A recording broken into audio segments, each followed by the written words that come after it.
La Tsunamita, de Inés Arredondo.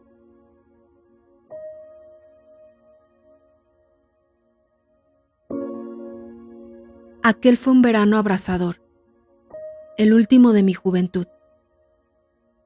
Tensa, concentrada en el desafío que precede a la combustión, la ciudad ardía en una sola llama reseca y deslumbrante.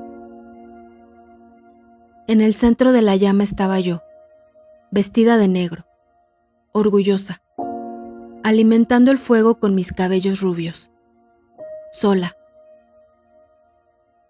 Las miradas de los hombres resbalaban por mi cuerpo sin mancharlo, y mi altivo recato obligaba al saludo deferente. Estaba segura de tener el poder de dominar las pasiones, de purificarlo todo en el aire encendido que me cercaba y no me consumía. Nada cambió cuando recibí el telegrama.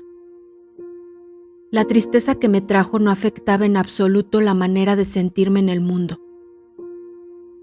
Mi tío Apolonio se moría a los 60 y tantos años de edad. Quería verme por última vez, puesto que yo había vivido en su casa como una hija durante mucho tiempo. Y yo sentía un sincero dolor ante aquella muerte inevitable. Todo esto era perfectamente normal, y sin ningún estremecimiento. Ningún augurio me hizo sospechar nada. Hice los rápidos preparativos para el viaje en aquel mismo centro intocable en que me envolvía el verano estático. Llegué al pueblo a la hora de la siesta.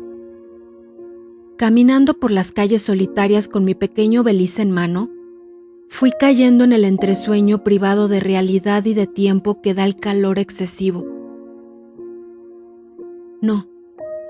No recordaba. Vivía a medias, como entonces. Mira, Licha, están floreciendo las amapas. La voz clara, casi infantil.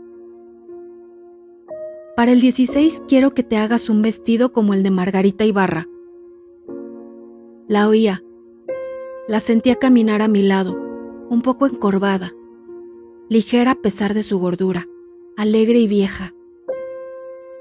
Yo seguía adelante con los ojos entrecerrados, atesorando mi vaga, mi tierna angustia, dulcemente sometida a la compañía de mi tía Panchita, la hermana de mi madre.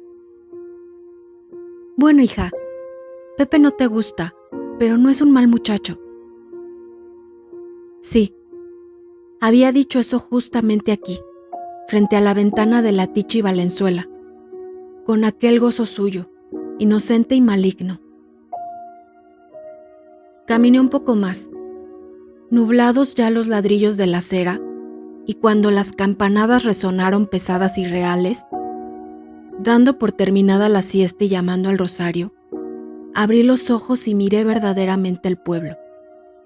Era otro. Las amapas no habían florecido y yo estaba llorando, con mi vestido de luto, delante de la casa de mi tío. El zaguán se encontraba abierto, como siempre, y en el fondo del patio estaba la bugambilia, como siempre, pero no igual. Me sequé las lágrimas y no sentí que llegaba, sino que me despedía. Las cosas parecían inmóviles, como en el recuerdo, y el calor y el silencio lo marchitaban todo. Mis pasos resonaron desconocidos. Y María salió a mi encuentro. ¿Por qué no avisaste? Hubiéramos mandado. Fuimos directamente a la habitación del enfermo. Al entrar casi sentí frío. El silencio y la penumbra precedían a la muerte. Luisa, ¿eres tú? Aquella voz cariñosa se iba haciendo queda y pronto enmudecería del todo. Aquí estoy, tío. Bendito sea Dios, ya no me moriré solo. No diga eso, pronto se va a aliviar. Sonrió tristemente. Sabía que le estaba mintiendo, pero no quería hacerme llorar. Sí, hija, ahora descansa. Toma posesión de la casa y luego ven a acompañarme. Voy a tratar de dormir un poco. Más pequeño que antes, enjuto, sin dientes, perdido en la cama enorme y sobrenadando sin sentido en lo poco que le quedaba de vida, atormentaba como algo superfluo, fuera del lugar, igual que tantos moribundos. Esto se hacía evidente al salir al corredor caldeado y respirar hondamente, por instinto, la luz y el aire. Comencé a cuidarlo y a sentirme contenta de hacerlo. La casa era mi casa, y muchas mañanas al arreglarla tarareaba olvidadas canciones. La calma que me rodeaba venía tal vez de que mi tío ya no esperaba la muerte como una cosa inminente y terrible, sino que se abandonaba a los días, a un futuro más o menos corto o largo, con una dulzura inconsciente de niño. Repasaba con gusto su vida y se complacía en la ilusión de dejar en mí sus imágenes, como hacen los abuelos con sus nietos. Tráeme el cofrecito ese que hay en el ropero grande. Sí, ese. La llave está debajo de la carpeta, junto a San Antonio.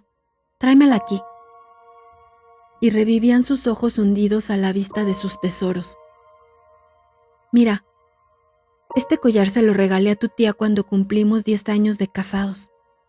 Lo compré en Mazatlán, a un joyero polaco que me contó no sé qué cuentos de princesas austriacas, y me lo vendió bien caro.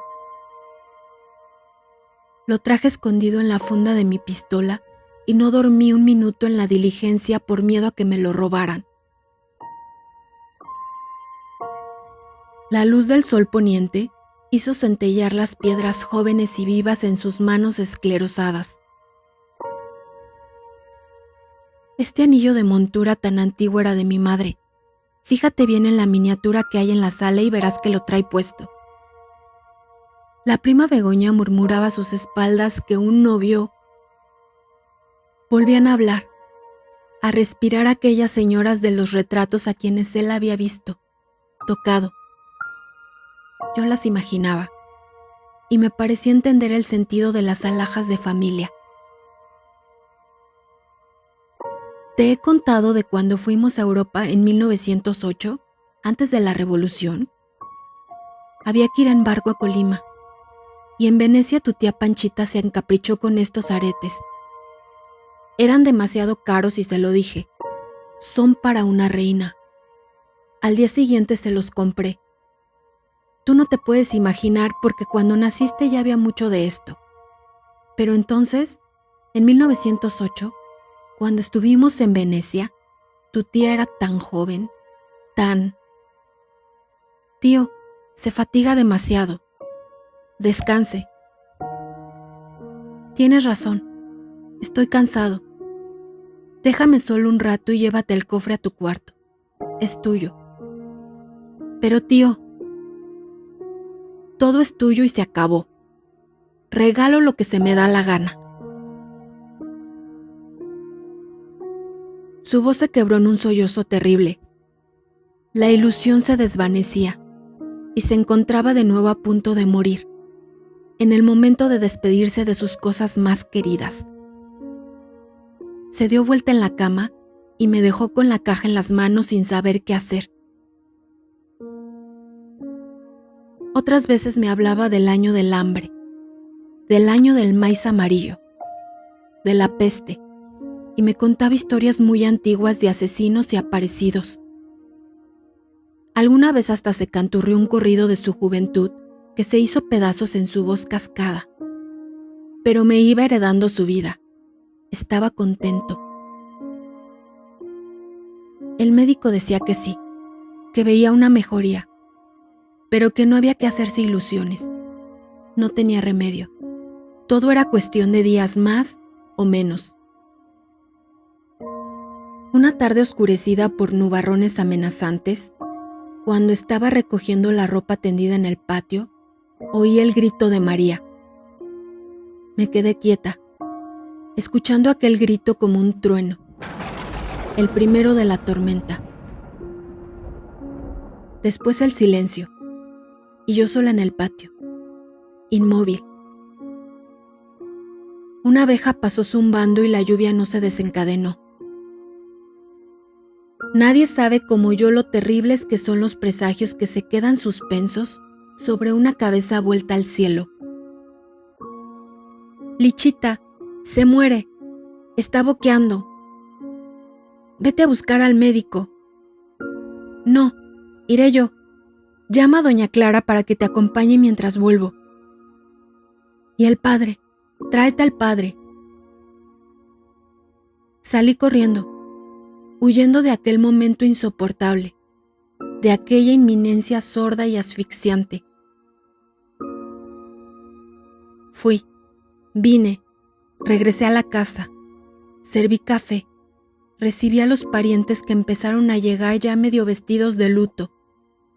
Encargué velas, pedí reliquias.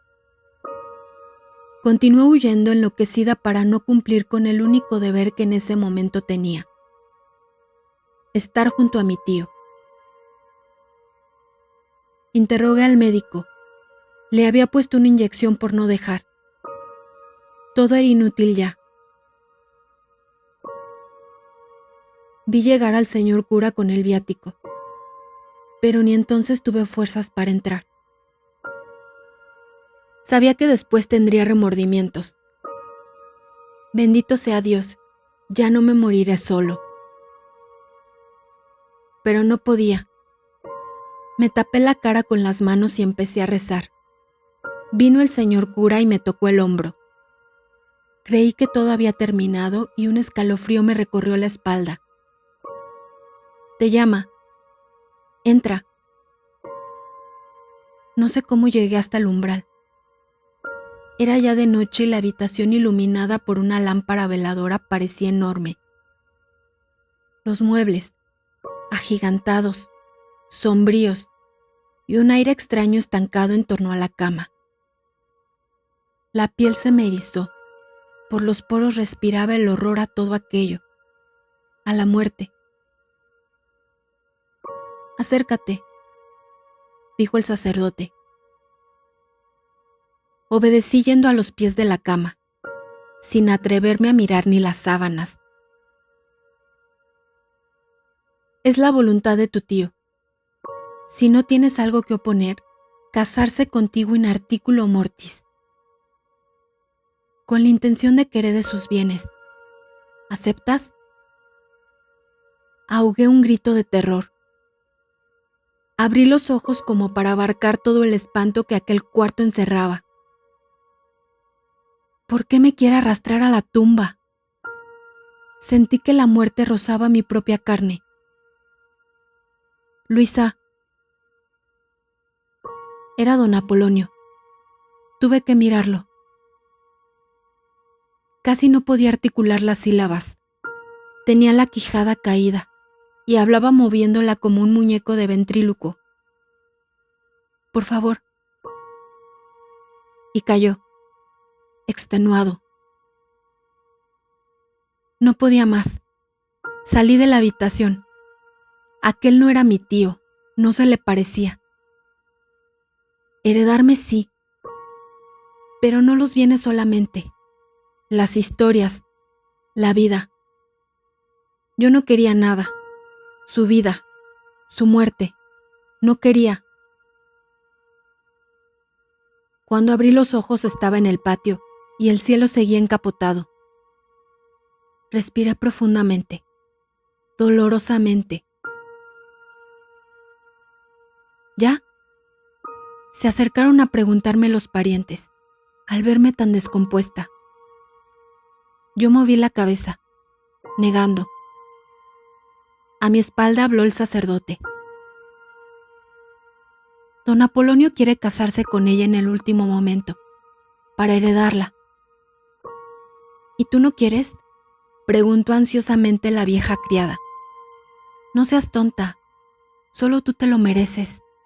Fuiste una hija para ellos y te has matado cuidándolo. Si no te casas, los sobrinos de México no te van a dar nada. No seas tonta. es una delicadeza de su parte. Y luego te quedas viuda y rica, y tan virgen como ahora. Rió nerviosamente una prima jovencilla y pispireta. La fortuna es considerable, y yo, como tío lejano tuyo, te aconsejaría que, pensándolo bien, el no aceptar es una falta de caridad y de humildad. Eso es verdad, eso sí que es verdad. No quería darle un último gusto al viejo, un gusto que después de todo debía agradecer, porque mi cuerpo joven, del que en el fondo estaba tan satisfecha, no tuviera ninguna clase de vínculos con la muerte.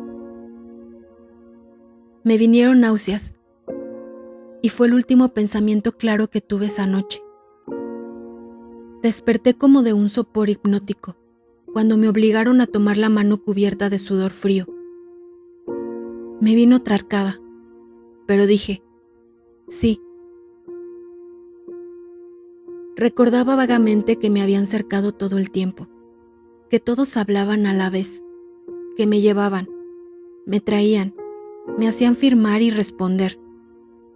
La sensación que de esa noche me quedó para siempre fue la de una maléfica ronda que giraba vertiginosamente en torno mío y reía, grotesca, cantando.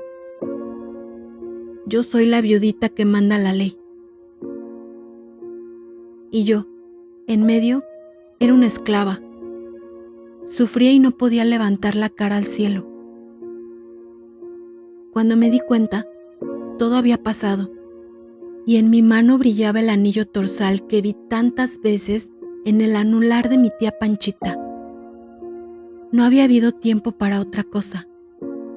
Todos empezaron a irse. Si me necesita, llámeme. Dele mientras tanto las gotas cada 6 horas. Que Dios te bendiga y te dé fuerzas. Feliz noche de bodas, susurró a mi oído con una risita mezquina la prima jovencita. Volví junto al enfermo. Nada ha cambiado, nada ha cambiado. Por lo menos mi miedo no había cambiado. Convencí a María de que se quedara conmigo a velar a don Apolonio, y solo recobré el control de mis nervios cuando vi que amanecía. Había empezado a llover, pero sin rayos, sin tormenta, quedamente. Continuó lloviznando todo el día, y el otro aún. 4 días de agonía. No teníamos apenas más visitas que las del médico y el señor cura. En días así nadie sale de su casa. Todos se recogen y esperan a que la vida vuelva a comenzar.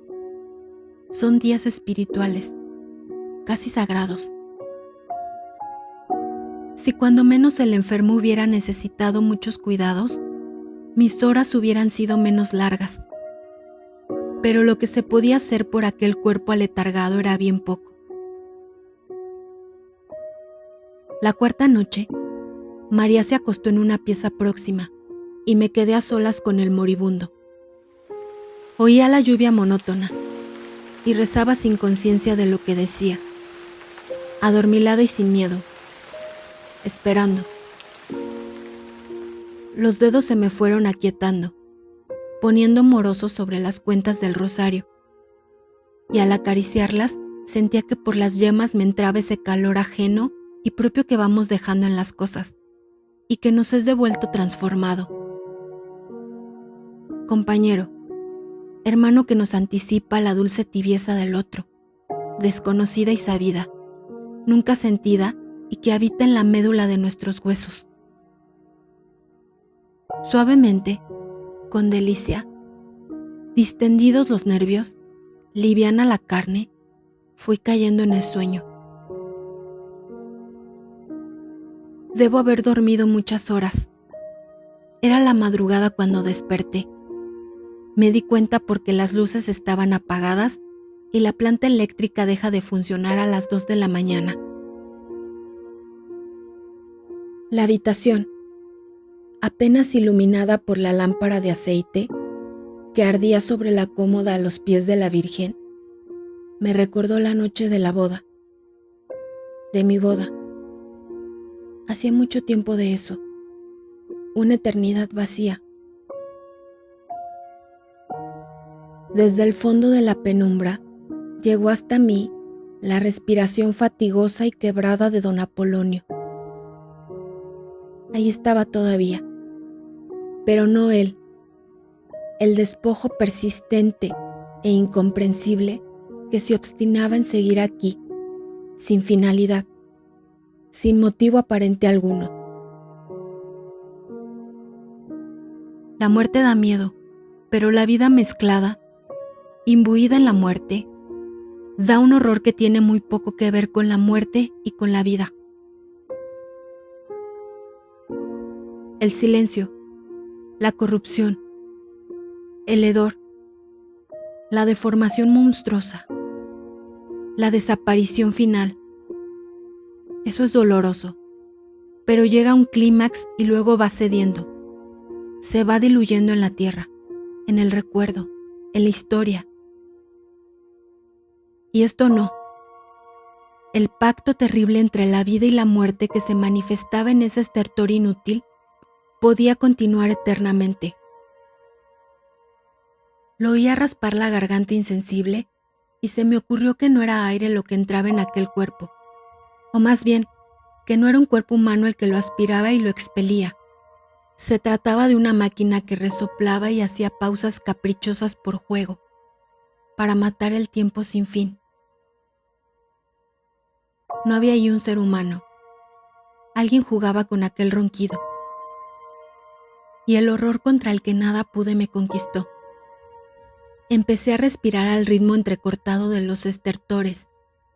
Respirar, cortar de pronto, ahogarme, respirar, ahogarme, sin poder ya detener, hasta que me di cuenta de que me había engañado en cuanto al sentido que tenía el juego, porque lo que en realidad sentía era el sufrimiento y la asfixia de un moribundo. De todos modos, seguí, hasta que no quedó más que un solo respirar, un solo aliento inhumano, una sola agonía. Me sentí más tranquila, aterrada pero tranquila. Había quitado la barrera, podía abandonarme simplemente y esperar el final común. Me pareció que con mi abandono, con mi alianza incondicional, aquello se resolvería con rapidez. No podría continuar. Habría cumplido su finalidad y su búsqueda persistente en el vacío. Ni una despedida, ni un destello de piedad hacia mí. Continué el juego mortal largamente, desde un lugar donde el tiempo no importaba ya. La respiración común se fue haciendo más regular, más calmada, aunque también más débil. Me pareció regresar, pero estaba tan cansada que no podía moverme. Sentía el letargo definitivamente anidado dentro de mi cuerpo. Abrí los ojos. Todo estaba igual. No. Lejos, en la sombra, hay una rosa. Sola, única y viva. Está ahí, recortada, nítida, con sus pétalos carnosos y leves, resplandecientes. Es una presencia hermosa y simple. La miro y mi mano se mueve y recuerda su contacto y la acción sencilla de ponerla en el vaso. La miré entonces. Ahora la conozco. Me muevo un poco, parpadeo, y ella sigue allí, plena, igual a sí misma. Respiro libremente, con mi propia respiración. Rezo, recuerdo, dormito, y la rosa intacta monta la guardia de la luz y del secreto. La muerte y la esperanza se transforman. Pero ahora comienza a amanecer, y en el cielo limpio veo, al fin, que los días de lluvia han terminado. Me quedo largo rato contemplando por la ventana cómo cambia todo al nacer el sol. Un rayo poderoso entra y la agonía me parece una mentira. Un gozo injustificado me llena los pulmones y sin querer sonrío. Me vuelvo a la rosa como a una cómplice, pero no la encuentro. El sol la ha marchitado. Volvieron los días luminosos, el calor enervante. Las gentes trabajaban, cantaban, pero don Apolonio no se moría. Antes bien parecía mejorar. Yo lo seguía cuidando, pero ya sin alegría, con los ojos bajos y descargando en el esmero por servirlo toda mi abnegación remordida y exacerbada. Lo que deseaba, ya con toda claridad, era que aquello terminara pronto, que se muriera de una vez. El miedo, el horror que me producía su vista, su contacto, su voz, eran injustificados, porque el lazo que nos unía no era real, no podía serlo, y sin embargo yo lo sentía sobre mí como un peso, y a fuerza de bondad y remordimientos quería desembarazarme de él. Sí, don Apolonio mejoraba a simple vista. Hasta el médico estaba sorprendido, no podía explicarlo. Precisamente la mañana en que lo senté por primera vez recargado sobre los almohadones, sorprendí aquella mirada en los ojos de mi tío. Hacía un calor sofocante y lo había tenido que levantar casi en vilo. Cuando lo dejé acomodado me di cuenta. El viejo estaba mirando con una fijeza estrábica mi pecho jadeante. Me retiré instintivamente, desviando la cabeza. Por favor, entrecierra los postigos. Hace demasiado calor. Su cuerpo casi muerto se calentaba. Ven aquí, Luisa. Siéntate a mi lado. Ven. Sí, tío. Me senté encogida a los pies de la cama, sin mirarlo. No me llames tío. Dime Polo. Después de todo, ahora somos más cercanos parientes. Había un dejo burlón en el tono con que lo dijo. Sí, tío. Polo, Polo. Su voz era otra vez dulce y tersa. Tendrás que perdonarme muchas cosas. Soy viejo y estoy enfermo. Y un hombre así es como un niño. Sí. A ver, di. Sí, Polo. Sí, Polo. Aquel nombre pronunciado por mis labios me parecía una aberración. Me producía una repugnancia invencible. Y Polo mejoró, pero se tornó irritable y quisquilloso. Yo me daba cuenta de que luchaba por volver a ser el que había sido, pero no, el que resucitaba no era él mismo, era otro. Luisa, tráeme. Luisa, dame. Luisa, arréglame las almohadas. Dame agua. Acomódame esta pierna. Me quería todo el día rodeándolo, alejándome, acercándome, tocándolo. Y aquella mirada fija y aquella cara descompuesta del primer día reaparecían cada vez con mayor frecuencia. Se iban superponiendo a sus facciones como una máscara. Recoge el libro. Se me cayó debajo de la cama, de este lado. Me arrodillé y metí la cabeza y casi todo el torso debajo de la cama, pero tenía que alargar lo más posible el brazo para alcanzarlo. Primero me pareció que había sido mi propio movimiento, o quizá el roce de la ropa, pero ya con el libro cogido, y cuando me reacomodaba para salir, me quedé inmóvil, anonadada por aquello que había presentido, esperado. El desencadenamiento, el grito, el trueno. Una rabia nunca sentida me estremeció cuando pude creer que era verdad aquello que estaba sucediendo, y que aprovechándose de mi asombro, Su mano temblona se hacía más segura y más pesada. Y se recreaba, se aventuraba ya sin freno, palpando y recorriendo mis caderas. Una mano descarnada que se pegaba a mi carne y la estrujaba con deleite. Una mano muerta que buscaba impaciente el hueco entre mis piernas. Una mano sola, sin cuerpo. Me levanté lo más rápidamente que pude, con la cara ardiéndome de coraje y vergüenza. Pero al enfrentarme a él me olvidé de mí y entré como un autómata en la pesadilla. Se reía quedito, con su boca sin dientes. Y luego, poniéndose serio de golpe, con una frialdad que me dejó aterrada.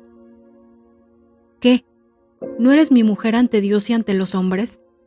Ven, tengo frío. Caliéntame la cama. Pero quítate el vestido, lo vas a arrugar. Lo que siguió ya sé que es mi historia, mi vida, pero apenas lo puedo recordar como un sueño repugnante. No sé siquiera si muy corto o muy largo. Hubo una sola idea que me sostuvo durante los primeros tiempos. Esto no puede continuar. No puede continuar. Creí que Dios no podría permitir aquello, que lo impediría de alguna manera, Él personalmente. Antes tan temida, ahora la muerte me parecía la única salvación. No la de Apolonio, no, él era un demonio de la muerte, sino la mía, la justa y necesaria muerte para mi carne corrompida. Pero nada sucedió. Todo continuó suspendido en el tiempo, sin futuro posible.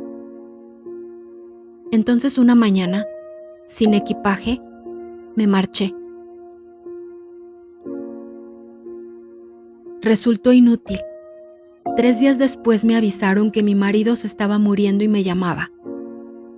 Fui a ver al confesor y le conté mi historia. Lo que lo hace vivir es la lujuria, el más terrible pecado. Eso no es vida, padre. Es la muerte. Déjelo morir. Moriría en la desesperación. No puede ser. ¿Y yo? Comprendo. Pero si no vas, será un asesinato. Procura no dar ocasión. Encomiéndate a la Virgen y piensa en tus deberes. Regresé, y el pecado lo volvió a sacar de la tumba. Luchando sin tregua, pude vencer al cabo de los años. Vencer mi odio, y al final, muy al final, también vencí a la bestia. Apolonio murió tranquilo, dulce, él mismo. Pero yo no pude volver a ser la que fui. Ahora la vileza y la malicia brillan en los ojos de los hombres que me miran. Y yo me siento ocasión de pecado para todos, peor que la más abyecta de las prostitutas. Sola, pecadora, consumida totalmente por la llama implacable que nos envuelve a todos los que, como hormigas, habitamos este verano cruel que no termina nunca.